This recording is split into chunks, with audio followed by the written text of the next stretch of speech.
আসসালামু আলাইকুম। আশা করি সবাই ভালো আছেন। তো আজকে আমি চালের একটা লাড্ডু নিয়ে আসছি। তো যেটা আপনার নাড়ুও বলতে পারেন। চাল আর বাদাম, তো চালগুলো ধুয়ে লবণ দিয়ে পানি ঝরিয়ে রাখছি। তো একদমই শুকনা, শুকনা হয়ে গেছে। তো ১ কাপের মতো আমি চাল নিছি আর পৌনে ১ কাপের মতো বাদাম নিছি। তো এগুলো দেশি বাদাম, খেতেও খুব মজা বাদামগুলো। তো সবসময় দেশি বাদামটাই কেনার চেষ্টা করবেন। এটা পুষ্টিকর এবং খেতেও ভালো। তো এখানে এই যে আমি চালগুলো কিন্তু হাই হিটে ভেজে নিচ্ছি, কারণ লো হিটে চাল ভাজলে চালগুলো ফুটবে না আর মচমচেও হবে না।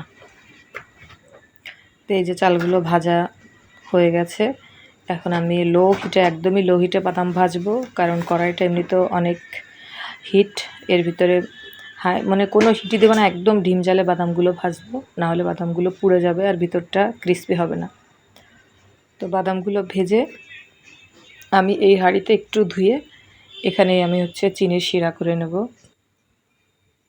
তো বাদাম কিন্তু এই যে হয়ে গেছে, বাদামগুলো ফেটে গেছে। আমি এখানে ১ কাপের মতো চিনি, ১ কাপ পানি এবং ২টা এলাচ দিয়েছি শুধুমাত্র একটু ফ্লেভারের জন্য।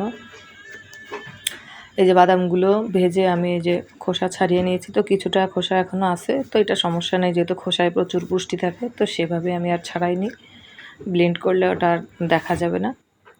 তো এই যে বাদাম এবং চাল একসাথে জাস্ট আধ ভাঙা করে নিয়েছি।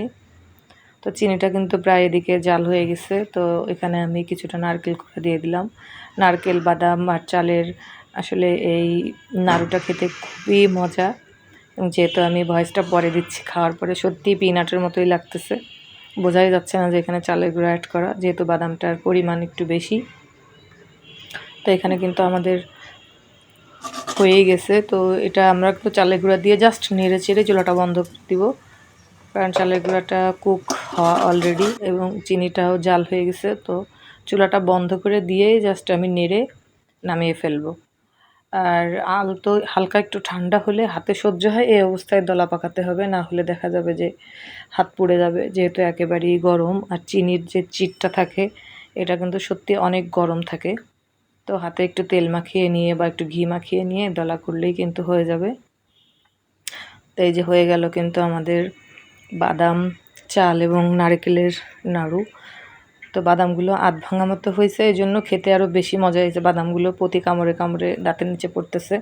তো এইভাবে কিন্তু আপনারা অবশ্যই বাসায় ট্রাই করতে পারেন, খেতে কিন্তু সত্যি অনেক মজা। আল্লাহ হাফেজ।